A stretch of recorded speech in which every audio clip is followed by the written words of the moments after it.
जय श्री श्याम दोस्तों, मैं शशि विश्वकर्मा और आज मैं आपके साथ वे कहानी साझा करने जा रहा हूँ जो मेरे जीवन का टर्निंग पॉइंट बन गई। करीब 6 महीना पहले तक मैं खाटू श्याम बाबा के बारे में गहराई से नहीं जानता था, लेकिन धीरे धीरे मेरा मन बाबा की ओर खींचने लगा।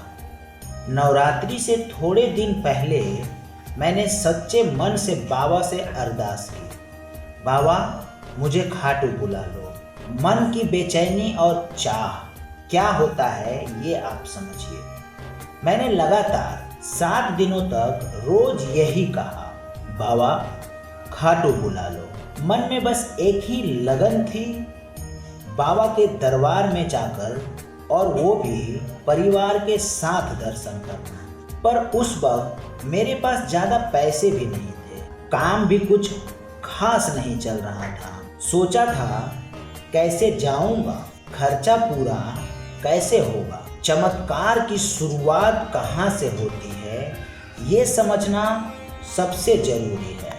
लेकिन कहते हैं ना, जहाँ श्रद्धा सच्ची होती है वहाँ बाबा खुद रास्ता बनाते हैं। जैसे जैसे मैंने बाबा से मन लगाया वैसे वैसे चमत्कार होने लगा। पैसे अपने आप आने लगे और जितना जरूरी था उससे भी ज़्यादा बाबा ने दिया। मैंने तुरंत टिकट निकालना चाहा, पर कोई भी ट्रेन में कंफर्म टिकट नहीं मिल रहा था, बस वेटिंग थी और मेरे पास सिर्फ और सिर्फ 10 दिन बचे थे। अब टिकट का चमत्कार कैसे हुआ ये भी जानना जरूरी है। फिर देखिए बाबा का करिश्मा। जिस दिन मैं खाटू के लिए निकलने वाला था उसी दिन सुबह रेलवे का मैसेज आया, आपका टिकट कंफर्म हो चुका है। वे भी सिर्फ जाने का नहीं बल्कि वापसी का भी कंफर्म हो चुका है। मैं खुशी से झूम उठा। बाबा ने रास्ता साफ कर दिया था। ट्रेन में चप्पल गिरना और कोटा वाला दोस्त को मिलना ये भी आपको जानना जरूरी है। रास्ते में एक और घटना हुई। जैसे ही मैं ट्रेन में चढ़ने वाला था मेरी एक चप्पल नीचे गिर गई। घर वाले ने बोला कि मैं बोल रहा था आप जूता पहन लो, पर मैंने कहा था नहीं, मैं चप्पल ही पहनूंगा। और हादसा ये हुआ कि चप्पल ट्रेन से नीचे गिर गया।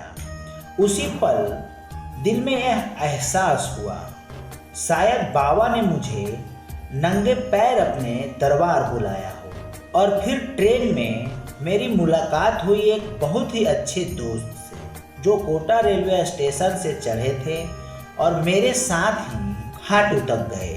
रास्ते भर हम बातें करते रहे और आज भी वे दोस्त मेरे बहुत करीब हैं। वे हर पल मुझे याद दिलाते हैं कि श्याम बाबा को सच्चे मन से पूजना चाहिए। वे मुझे हर 11 के दिन उपवास और पूजा के उपाय बताते हैं। मानो बाबा ने उन्हें मेरे जीवन में भेजा ही इसीलिए है कि मैं भक्ति के रास्ते पर बना रहूं।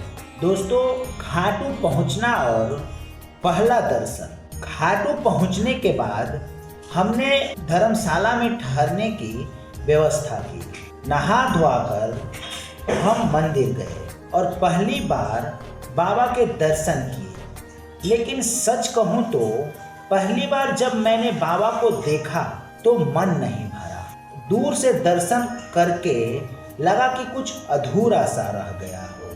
दूसरा दर्शन और बाबा का चमत्कार।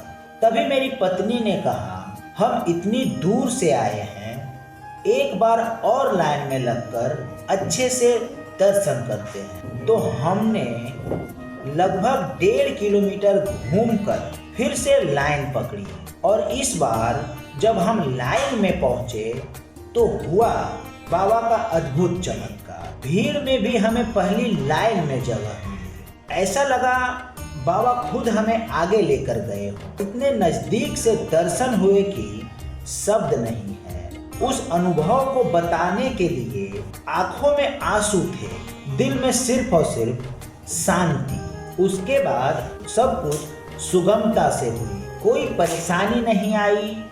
वापसी में मन में बस यही भाव था कि बाबा हर पल मेरे साथ हैं। अब तो जब भी कोई काम शुरू करता हूँ सब कुछ अपने आप सही हो जाता है। मुझे लगता है बाबा मेरे हर कदम पर साथ चलते हैं। दोस्तों, इस पूरी यात्रा ने मुझे सिखाया अगर मन सच्चा हो ना तो श्याम बाबा सब कुछ संभव कर देते हैं। आप बस विश्वास रखिए, अरदास कीजिए और बाकी सब बाबा पर छोड़ दीजिए, वह खुद आपके रास्ते बना देंगे। दोस्तों, अगर आपने भी खाटू में कोई चमत्कार देखा है या फिर आपके साथ भी कोई चमत्कार हुआ है तो नीचे कमेंट में ज़रूर लिखें। मैं आपके अनुभव को सनातनी शशि चैनल पर साझा करूंगा। और अगर आप नए हैं तो चैनल को सब्सक्राइब करें ताकि हम सब मिलकर बाबा की भक्ति का संदेश फैलाएं। जय श्री श्याम, जय भोले।